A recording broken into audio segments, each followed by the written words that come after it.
chant parce qu'il réjouit mon cœur, vraiment. Et la musique, c'est bien, vous l'avez deviné, le thème d'aujourd'hui.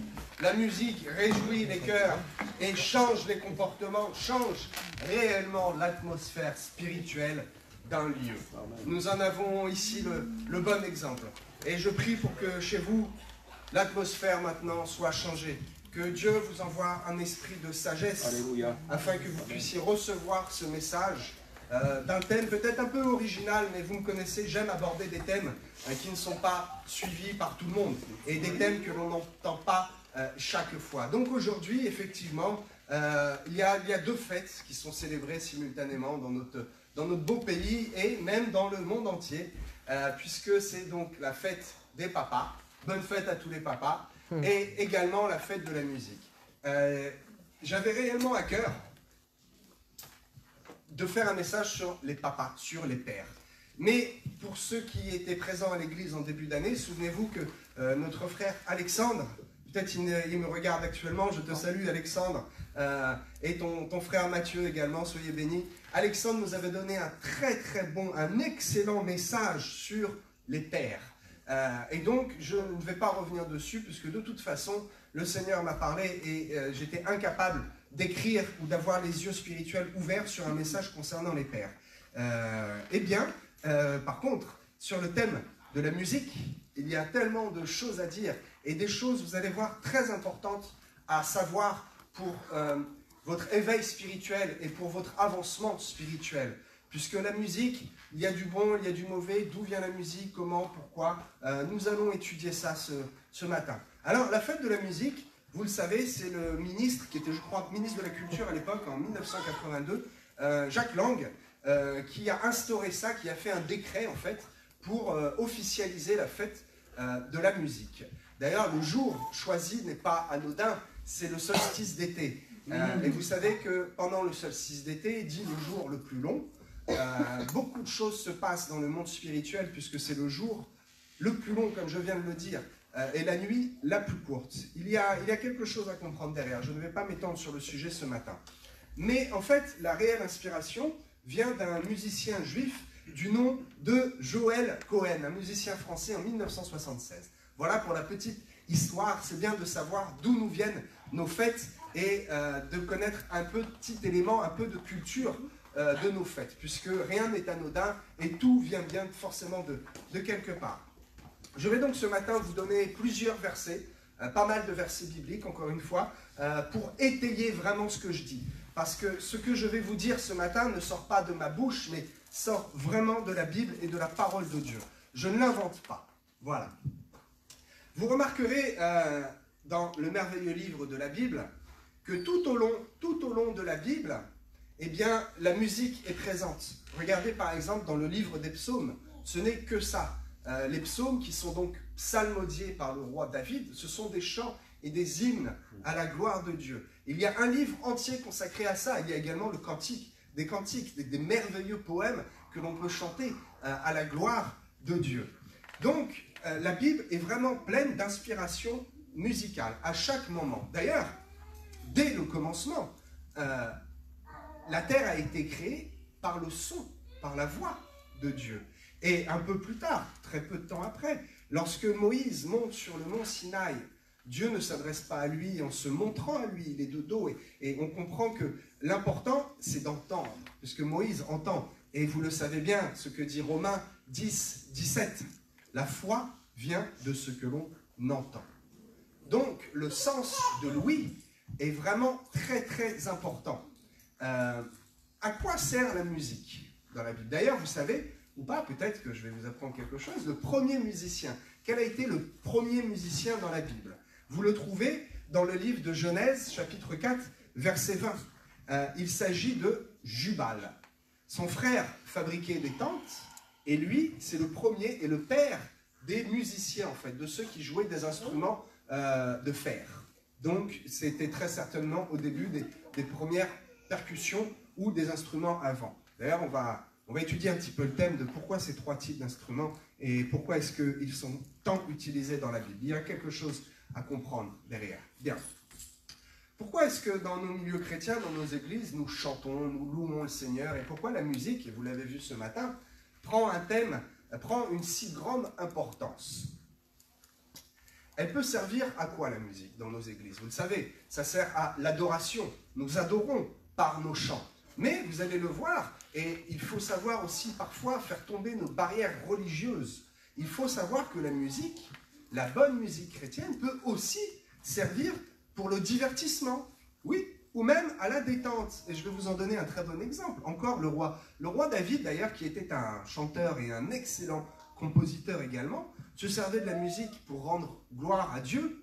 Mais lisons, et je vais lire pour vous, dans 1 Samuel 16, verset 23. Pour ceux qui sont à la maison, je vais vous laisser une petite seconde, parce qu'il n'est pas évident à chaque fois de suivre. Je rappelle le verset, il s'agit de 1 Samuel, chapitre 16, verset 23. Je lis pour vous. David prenait la harpe et jouait de sa main. Saül respirait alors plus à l'aise et se trouvait soulagé. Et le mauvais esprit se retirait de lui.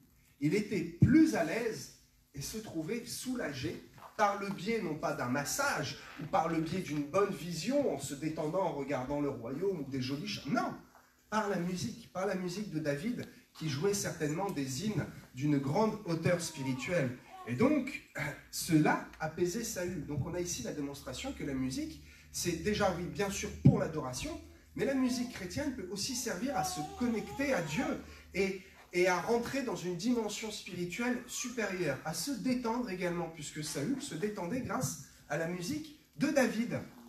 Et vous allez le voir dans 2 Samuel 6, verset 14, que la musique est également utilisée pour rythmer les événements, pour rythmer les cérémonies, pour donner une couleur musicale aux choses importantes, aux étapes importantes de la vie de l'Église, mais aussi de la vie des rois. Regardez par exemple, quand David danse devant l'arche de l'Alliance qui entre dans Jérusalem, que se passe-t-il? Il y a des cymbales, il y a des tambourins, et c'est la fête, c'est une célébration. Il y a d'ailleurs beaucoup de tambourins, et je vais en venir là un petit peu plus tard. Pourquoi les tambours? Pourquoi les instruments à percussion?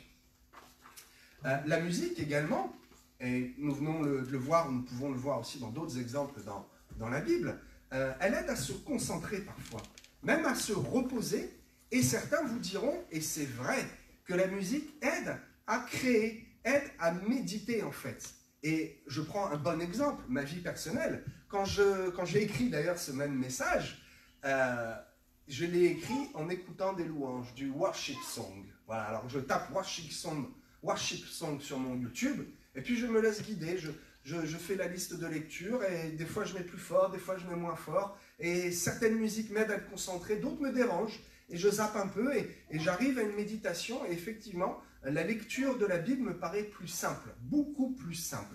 Quand je prie, et donc que j'écris mes messages, oui, j'écoute des louanges, et je vous invite vraiment à faire de même. Quand vous êtes dans la voiture, dans les bouchons, peut-être un peu pressé par la vie, par le travail, un peu énervé, oui, on peut être un peu irrité des fois. Eh bien, prenez l'exemple de Saül, qui appelait David, à l'époque il n'était pas encore roi, qui appelait le jeune David à lui jouer des airs à la harpe, de manière à se détendre. Sachez vous détendre aussi et rentrer en communion et en relation avec le Seigneur par le biais de la musique, puisque dès Genèse, Dieu a trouvé bon, par le fait de Jubal, de faire naître un musicien, le père des musiciens. Vous le lirez dans Genèse 4, verset 26, je crois. Je pourrais vous redonner la référence à la fin. Et vous constatez effectivement que lorsque nous écoutons une musique qui nous plaît, eh bien cela, oui, réjouit nos cœurs, cela nous met de bonne humeur et de bonne disposition. D'ailleurs, réellement, physiquement, c'est prouvé que la musique provoque beaucoup de choses et beaucoup de réactions dans le corps humain. D'abord, peut-être que vous ne le savez pas, moi je savais déjà, mais j'ai relu l'information pour confirmer, et c'est vrai, quand vous entendez la basse, un rythme, une batterie en l'occurrence, eh bien sachez que la percussion, les boum de la batterie, ou d'une cymbale aussi également, eh bien sachez que votre rythme cardiaque se cale sur les rythmes de la batterie ou sur les rythmes de la percussion. Vous voyez, ça peut paraître étrange. Il s'aligne au tempo de la batterie. Comme, vous le savez, les jeunes, ou moins jeunes, qui écoutent à fond, là, comme des dingues, la musique techno, bam, bam, bam, bam, bam. Eh bien, le but, et ils le savent, c'est de rentrer dans une espèce de transe et d'excitation, parce que le cœur, bam, bam, bam, bam, le cœur suit le rythme de la musique. D'ailleurs, dans la musique, il y a plusieurs instruments qui sont utilisés, et certains sont un peu intrigants et même peuvent faire peur. Je ne sais pas si vous avez déjà entendu le son, pour certains, oui, je le sais, le son du chauffard. Alors le chauffard, c'est un instrument de musique qui a été utilisé dans la Bible, et dans les traductions, il est écrit trompette. Et à chaque fois que vous lirez trompette, j'ai vérifié, croyez-moi bien, j'ai vérifié. À chaque fois que vous entendez trompette, il ne s'agit pas de la trompette, il s'agit du chauffard. Alors, le chauffard, il s'en servait pour faire quoi? Il s'en servait aussi un peu pour la musique, mais le premier rôle du chauffard, c'était pour intimider les ennemis. C'est vraiment un son très très particulier. Je ne sais pas si vraiment vous avez entendu, mais c'est un son il y a une caisse de résonance, et il y a quelque chose qui s'ouvre dans le ciel lorsque vous entendez ce son du chauffard. Je vais y revenir un petit peu après. La musique peut apaiser, on l'a vu avec Saül, et peut même calmer parfois, oui, certaines douleurs. Elle fait du bien au moral, mais parfois aussi la musique du monde, en l'occurrence vous m'avez compris, parfois la musique peut mettre mal à l'aise. Et je vais vous en donner un bon exemple, encore un exemple concret pour ceux qui ne le savaient pas, vous allez être très intrigués, vous allez voir. La musique du 20h, la musique du journal de TF1, est-ce que vous avez déjà décomposé cette musique? Quel mot vous pourriez poser quand vous entendez cette musique? Est-ce que c'est une musique qui vous met en joie ou qui vous réjouit? C'est une musique qui suggère l'angoisse, le suspense. Eh bien, pour votre petite culture personnelle, vous pourrez vérifier, la musique du 20h, c'est pas du tout anodin. Elle est inspirée de la musique du fameux film Les Dents de la Mer. Les scènes qui font les plus peur, là, il y a une musique, ta-tam. Eh bien, vérifiez, vous allez voir que le journal de 20h est inspiré de cette musique. Et ce n'est pas anodin. C'est pourquoi il faut vraiment faire très très attention, sans avoir un esprit de religieux, je le répète, mais ayez vraiment la distinction de reconnaître les musiques un peu bizarres, les bonnes musiques qui peuvent vous élever, et d'autres musiques qui peuvent, et oui, réellement, vous tirer vers le bas, vous tirer le moral vers le bas et vous donner une angoisse. Sachez distinguer et chasser ces musiques-là de votre vie. Écoutez autre chose, vous avez autre chose à faire. Dans le monde, effectivement, la musique provoque des sensations, des sentiments, on vient de le voir. Mais parfois même, et c'est là que la preuve est que la musique agit réellement sur le corps. Le rythme, je viens de vous le dire, avec les battements par minute. Mais il y a eu des expériences qui ont été menées, et j'aime bien toujours parler des expériences de la vie, puisque on vit dans un monde réel et concret. Notre monde n'est pas subjectif, donc il est bien de temps en temps d'écouter des exemples vrais. Donc là, il y a eu une expérience assez étrange qui a été menée sur le commun du mortel de tout âge, donc un grand panel de volontaires. On les a mis sur des vélos électriques, des vélos d'appartement. Pendant 3 minutes, on a chronométré, on a dit vas-y mon gars, vas-y 3 minutes, tu pédales. Alors pendant 3 minutes, ils ont pédalé sans musique. Ils ne savaient pas ce que c'était l'expérience. 3 minutes sans musique. 2 km. Ok, bon, c'est bien, belle performance, super. C'est pas des sportifs, hein, le thème n'est pas la performance. Et on leur a diffusé une musique, peu importe, je ne sais pas si c'était du Chopin, du Beethoven, d'une valse, que sais-je. Une musique, ok? Eh bien, sur la moyenne, et c'est significatif, les 2 km se sont transformés en 2 km et demi. 2 km 400 et quelques. Il y a bien une influence de la musique sur notre corps. Ok? Et vous le verrez qu'effectivement, elle motive parfois, et souvent, elle motive l'intellect. Encore une expérience sur des enfants de 10 et 11 ans, on leur a donné un temps précis, alors je n'ai pas le temps exact, pour résoudre des problèmes bien connus. Ce n'est pas des problèmes difficiles, tous les problèmes ont pu être résolus, mais c'était une question de temps. Donc, on leur a donné les problèmes sans musique, ils ont résolu 27 problèmes. Et puis, la maîtresse leur a diffusé du Chopin, très doucement, en fond, 36 exercices dans le même temps. Et j'en prends pour exemple ma fille Colline, qui est dans une très très bonne école, gloire à Dieu, merci Seigneur de me permettre de la mettre dans une bonne école.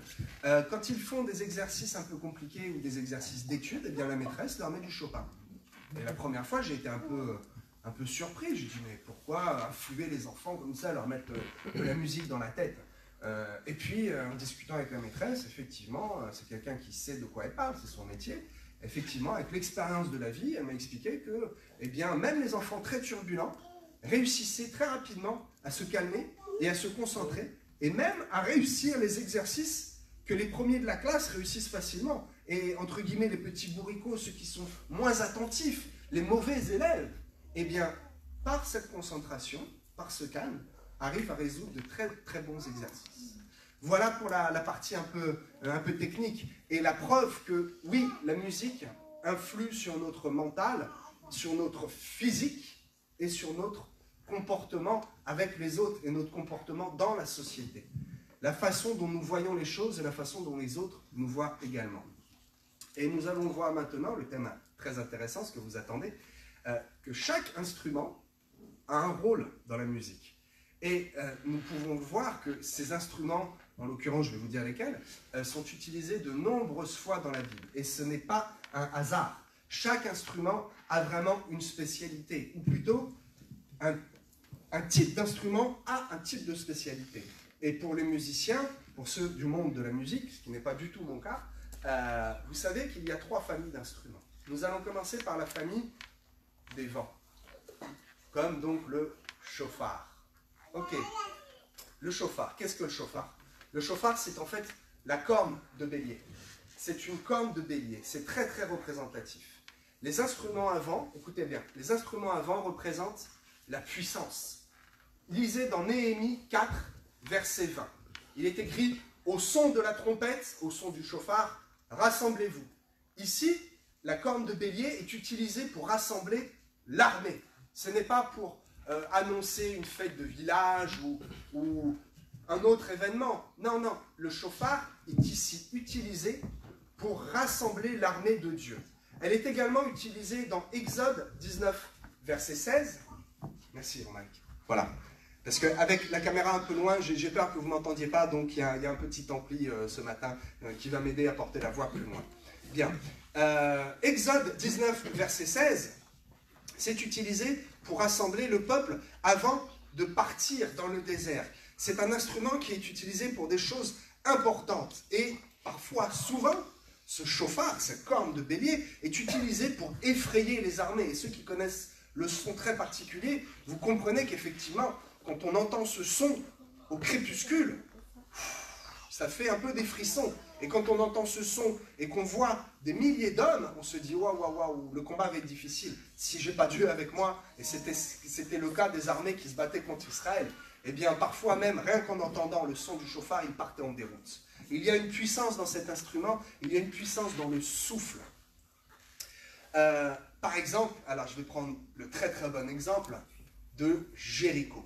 Vous connaissez tous l'histoire du mur de Jéricho. Qu'est-ce qui s'est passé pendant 7 jours? Les Israélites, et en plus ils sont vraiment disciplinés, là sur le coup, waouh, pas un mot, pas un bruit. Ils marchent pendant 7 jours, ils font le tour. Alors ils font le tour une fois, et puis le deuxième jour, ok, on connaît l'histoire. Mais que se passe-t-il le dernier jour? Pendant 7 jours, il y a le silence. Ils marchent en silence. Alors les gars qui devaient être les habitants de Jéricho, ils devaient bien rigoler du haut de leur muraille. Oh, mais qu'est-ce qu'ils vont faire avec leur silence? Et comment ils vont détruire cette muraille si épaisse et si haute, qui a pris des dizaines d'années à construire? Et ils rêvent, ces gars-là. Qu'est-ce qu'ils font? Qu'est-ce que c'est que leur sketch, là? Ils font le tour, ils font le tour. Mais au bout de 7 jours, ils devaient quand même être intrigués. Et au bout de 7 jours, je pense que la peur commençait à les saisir, parce qu'ils se disaient, mais qu'est-ce qui va finir par se passer? Qu'a-t-il fini par se passer? Le son du chauffard, le son de la trompette a fait trembler les murs de Jéricho, a fait tomber la muraille. Résultat, l'armée d'Israël a vaincu cette grande muraille qui paraissait tellement solide, tellement dure, tellement insurmontable. Un son a suffi à ébranler toute cette muraille, toutes ces choses construites de la main des hommes. Nous l'avons également, et là c'est aussi une façon de vous démontrer qu'il y a une puissance dans les instruments à vent, dans le souffle. Dans Apocalypse 8 et 9, je ne vais pas détailler, mais pour ceux qui connaissent bien leur Bible, il s'agit des 7 trompettes de la fin des temps. Les trompettes, le chauffard de la fin des temps qui annonce des événements, ou plutôt qui déclenche des événements. Elle n'annonce pas, elle déclenche des événements. Le son du chauffard, j'aimerais tellement pouvoir entendre ce son. J'ai déjà entendu une toute petite corne. Le pasteur a un petit chauffard. Mais en Israël, à cette époque, les béliers, les animaux n'avaient pas la même taille, pas la même corpulence. Et j'imagine que la corne de chauffard devait faire peut-être 1 mètre. Le gars qui soufflait dedans, il devait la tenir à 2 mains. Peut-être même il y avait un gars qui l'aidait. Et ça devait avoir une résonance extraordinaire, ce son. La puissance du son. La puissance du son par le souffle. Ici, nous avons la démonstration que cet instrument vraiment a une puissance. Je ne vais pas revenir dessus. Mais pourquoi? Pourquoi? Parce qu'en nous, Dieu nous a insufflé le souffle de vie. Et lorsque les Israélites soufflaient dans cet instrument, le chauffard, ils déclenchent réellement quelque chose de spirituel par le souffle. Et cette corne de bélier également est très spirituelle et c'est un symbole, c'est un petit rappel que Dieu a pourvu au sacrifice. Lorsqu'Abraham a mis son fils, était prêt à le sacrifier, à obéir, il avait vraiment la foi jusqu'au bout. Et jusqu'au bout, il avait la foi. Et jusqu'à ce qu'à un moment, donc il comprenne, il se retourne et il y a ce bélier avec les cornes qui sont prises dedans. Vous voyez ce symbole? Cet instrument, en fait, cumule la puissance du souffle de Dieu accompagné de la puissance de votre foi, puisqu'il est bien question de la puissance de la foi pour souffler dans cet instrument et croire que c'est capable, par le souffle, par cet instrument, que les murailles tombent, de croire que par cet instrument, les armées fuient, et de croire que vraiment, il y a une puissance dans le souffle. Et en obéissant à Dieu, en utilisant cette corne de bélier en dédicace, en souvenir, eh bien oui, il y a réellement quelque chose d'efficace dans le monde physique. Les murailles tombent, les armées fuient. Ok. Les instruments à cordes. Deuxième famille, les instruments à cordes. Alors qu'est-ce que c'est? Ok, c'est un fil, hein, une corde, c'est un fil qui vibre par l'action de la main, généralement. Là, en l'occurrence, dans la Bible, il s'agit de la lyre. C'est un très très bel instrument. Donc il y avait la lyre, petite parenthèse, à 10 cordes et la lyre à 12 cordes. David utilisait plus souvent la lyre à 10 cordes. Il y a peut-être quelque chose, certainement quelque chose à comprendre derrière, mais je n'en ai pas fait l'étude, ce n'est pas le thème de ce matin. Lisons Psaume 45, verset 9. Vous allez comprendre qu'il y a quelque chose aussi dans les instruments à cordes. Psaume 45, verset 9. La myrrhe, l'aloès et la casse parfument tous tes vêtements. Dans les palais d'ivoire, les instruments à cordes te réjouissent. Les instruments à cordes te réjouissent. Il s'agit là directement d'une parole adressée à Dieu. On apprend ici que oui, les instruments à cordes réjouissent le cœur du Seigneur. Et j'ai une bonne nouvelle pour vous. J'en ai beaucoup, mais particulièrement par rapport aux instruments à cordes. Est-ce que vous savez que nous sommes tous un petit peu musiciens et nous disposons tous d'un très bel instrument à cordes? Vous l'avez deviné, de quoi s'agit-il? Il s'agit de votre voix. Lorsque vous chantez, lorsque vous louez, le cœur de Dieu se réjouit. Ce n'est pas moi qui le dis. Psaume 45, verset 9. Dans les palais d'ivoire, les instruments à cordes te réjouissent. Nous sommes nous-mêmes, par nos cordes vocales, par notre voix, un bel instrument à cordes. Et donc, quand vous chantez, même si vous chantez faux, essayez quand même de chanter correct, essayez d'avoir un cœur pour Dieu, de le faire correctement, mais peu importe, le thème n'est pas là. Même si vous chantez faux, le cœur de Dieu est réjoui, puisque vous utilisez votre instrument à cordes. Et je le répète, les instruments à cordes réjouissent le cœur du Seigneur. Il y a également la troisième famille des instruments.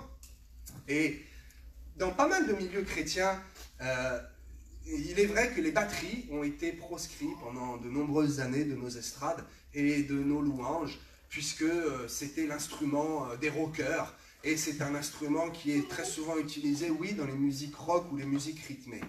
Mais ce n'est rien d'autre qu'une peau d'animal tendue et qui est frappée. C'est une caisse de résonance. Il suffit de savoir l'utiliser correctement dans des rythmes corrects et non pas comme un rythme techno, par exemple, ou hardcore. Regardez dans Esdras 3, verset 10. La cymbale est utilisée très régulièrement. Les tambourins, des jeunes vierges qui frappent dans des tambourins. N'est-ce pas un merveilleux symbole que cet instrument, oui, est béni? Les percussions, les batteries sont bénies. C'est utilisé très régulièrement dans la Bible. Il n'est pas seulement utilisé pour la louange. Vous le découvrirez également dans Psaume 68, verset 27, où ils utilisent des tambours. Là, c'est des tambours, c'est l'ancêtre de la batterie, ni plus ni moins. Cet instrument n'est pas seulement utilisé pour la louange, en fond. Et c'est très sympa d'entendre une batterie, même dans la louange. Et je salue d'ailleurs tous les batteurs qui m'entendent. Votre fonction sur l'estrade est très très importante. C'est la nature d'une musique. S'il n'y a pas une batterie derrière pour donner un rythme, la mélodie est complètement différente. Et vous allez voir que oui, dans la Bible, la batterie, la cymbale, le tambour, les tambourins sont vraiment utilisés en fait pour faire des célébrations, pour marquer une fête et en fait pour donner un rythme à un événement. Imaginez le roi David qui avance sans aucun, avec juste des petits instruments à cordes.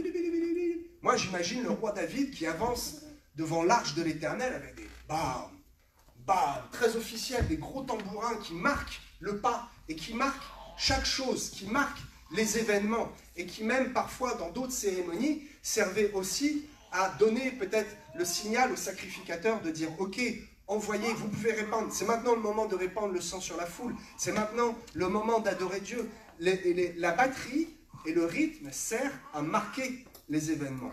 Nous voyons là que ces trois instruments ont chacun leur utilité et ont chacun une fonction. Je résume. Les instruments avant, le souffle, pour déclencher réellement la puissance, pour faire descendre quelque chose dans ce monde matériel. Les instruments à cordes, la voix, le piano, vous voyez bien qu'effectivement dans les trois quarts des louanges, c'est le piano qui prime. Et moi quand j'entends une mélodie au piano, cela vraiment me transporte.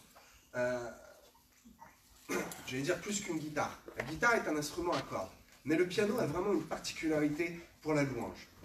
Et la troisième famille, la famille des instruments à percussion, le tambourin, la cymbale, le tambour, la batterie, qui est utilisée pour célébrer, pour fêter et pour rythmer un événement. Vous voyez que la musique et la mélodie, plutôt, sont vraiment indispensables à nos cultes et facilitent l'intervention du Saint-Esprit. C'est un canal qui est ouvert et qui réjouit le cœur de Dieu et qui vraiment facilite la présence du Saint-Esprit parmi nous. Parce que sachez que le monde spirituel, il existe vraiment un monde spirituel, nous ne pouvons le voir, mais nous pouvons le sentir. Et remarquez ce matin, vous l'avez très certainement, même de par chez vous, ressenti, dès que la musique s'élève avec les voix, avec la louange, rapidement, très rapidement, l'atmosphère change. Il y a quelque chose qui se passe, qui n'est pas palpable, mais que l'on peut ressentir. Et c'est pour ça que la louange est très très importante dans nos milieux chrétiens. Sachez que la musique, oui, je vais peut-être en surprendre plus tard, mais la musique a été créée par Dieu lui-même. Pourquoi?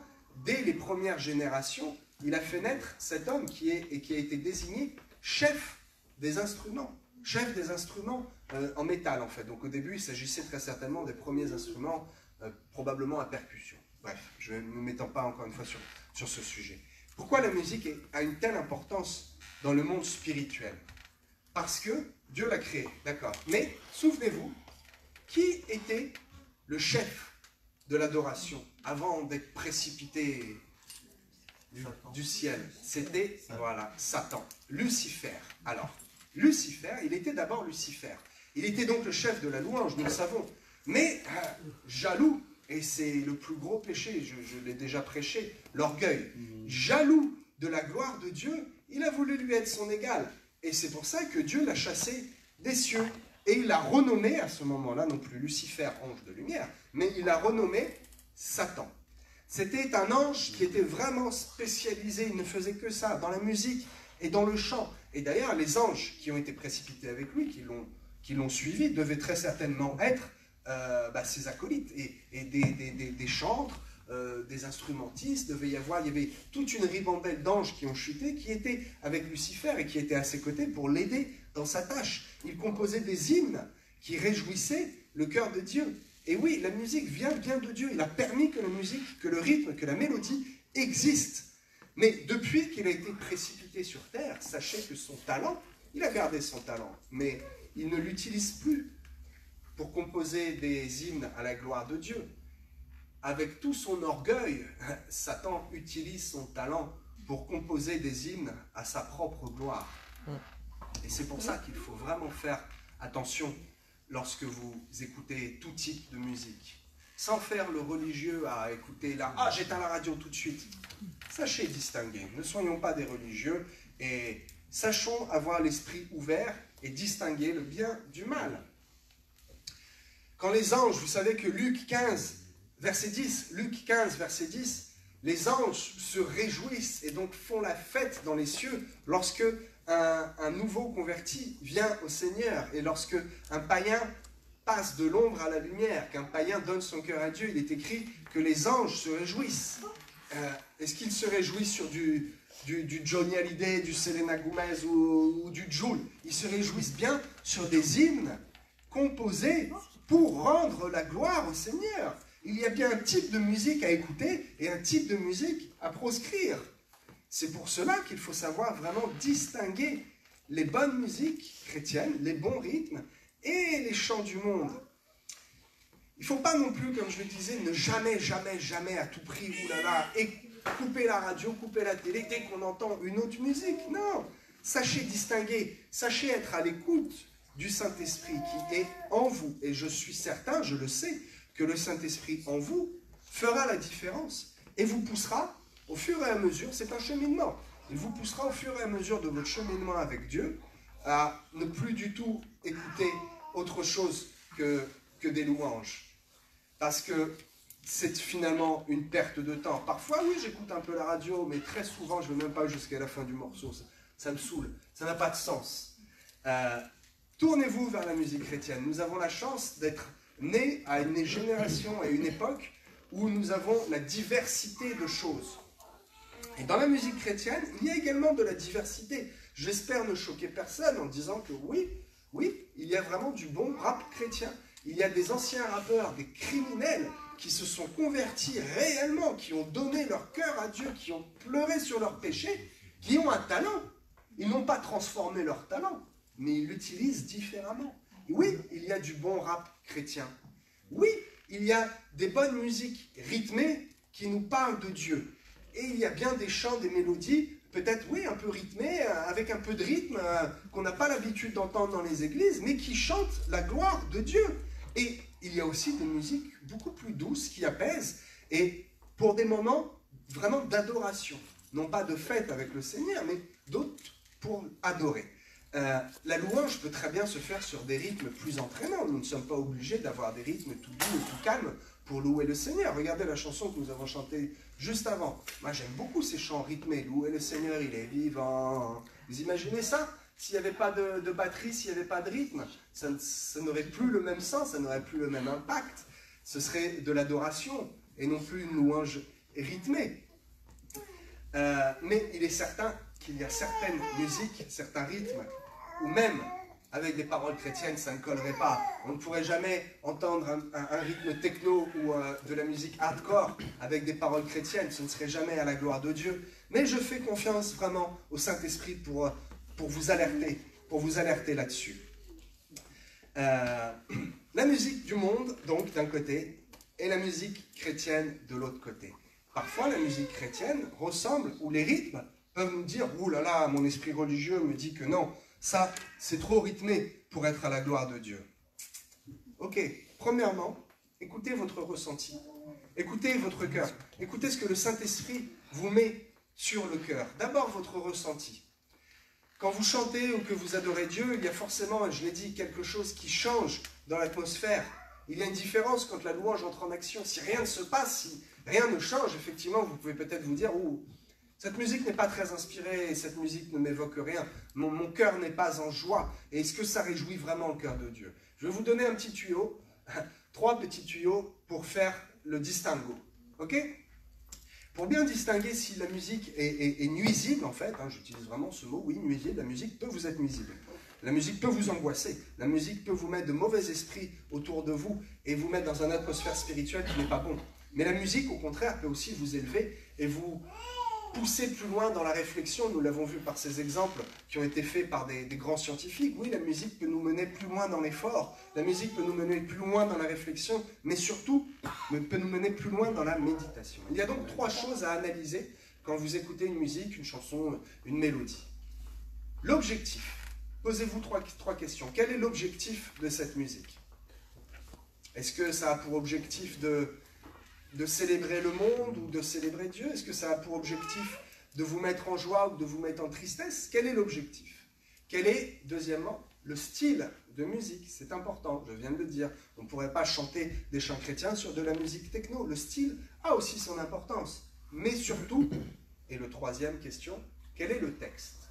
Est-ce que vous comprenez bien le texte? Si vous entendez un chant de louange en anglais, que vous ne captez rien en anglais, mais que le style, la louange et l'objectif de louer Dieu est correct, et que vous connaissez cet objectif, et bien alors, eh bien oui, allez-y, faites-vous plaisir, réjouissez-vous.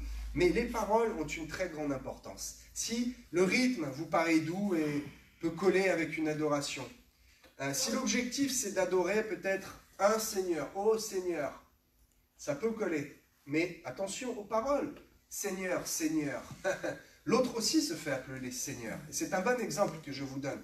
Puisque oui, il y a des chanteuses, je ne vous dirai pas les noms, vous savez probablement, une chanteuse américaine, qui dans ses paroles dit Seigneur, Seigneur. Mais ce n'est pas le même Seigneur que nous adorons, c'est le Seigneur des ténèbres qu'elle adore. Et pourtant, le rythme est sympa, l'objectif, elle adore un Seigneur. On peut dire, bah ça colle, c'est bon, mais écoutez bien les paroles, il ne s'agit pas du même Seigneur.